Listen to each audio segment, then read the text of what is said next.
এরকম নোংরা ছেলের সাথে আমিও তো আমার বান্ধবীকে দিব না। এই যে রাখলাম আপনার ছেলের কুকিরটি, দেখেন মন খুলে দেখেন। আর আঙ্কেল আপনি আমার জন্য দোয়া করেন, হ্যাঁ আপনার মেয়ের জীবনটা বাঁচাইছে। আর এই যে তোমার মতো দুশ্চরিত্রের সাথে না আমি আমার বান্ধবীরও বিয়ে দেবো না। তোর মা তোকে অন্য জায়গায় বিয়ে দিব। আঙ্কেল এগুলো মিথ্যা, আঙ্কেল যাবেন না আঙ্কেল।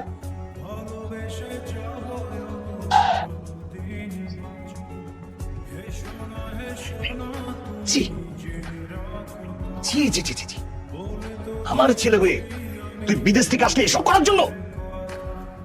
বাবা এগুলো আমি না, এগুলো এডিট করা ছবি, তুমি ভালো করে দেখো। এই যে দেখো আমার মাথা কেটে লাগা রাখছে, মা এই যে দেখো, দেখো এটা আমি, আমার মাথা কেটে লাগা রাখছে। এই যে এটা দেখো, আমারও তো লাগে। তাই তো, এইসব জামা কাপড় তুই পরিস না। আমি তো সেটাই কখন থেকে তোমাদেরকে বুঝাইতেছি, তোমরা ওই মেয়ের কথা বিশ্বাস করতেছো, আমাকে বিশ্বাস করতেছো না। ওই মেয়েটা যে আমার ছেলের মান সম্মান নষ্ট করার জন্য উঠে পড়ে লেগেছে, এটাও তুমি বুঝলে না? মা কবে এটা আবার ভাঙলো? কাল তুই যা করেছিস, বাপ রে বাপ। তুই কি কম যাস? তুই তো একেবারে ফাটাই দিছিস। Hats off. তুই যদি